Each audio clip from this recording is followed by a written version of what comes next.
বাংলাদেশের গণতন্ত্র না আসুক, বাংলাদেশের মানুষের ভাগ্যের পরিবর্তন না হোক, এটা বিদেশি এবং স্থানীয় অনেক ষড়যন্ত্র আছে, কাজে আছে।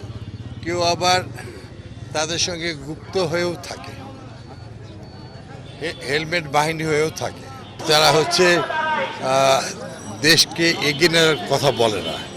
তাদের বক্তব্য থেকে প্রমাণ হচ্ছে বাংলাদেশকে আবার তারা ৭২-৭৩-এর মতো অন্ধকার পথে নিয়ে যেতে চায়।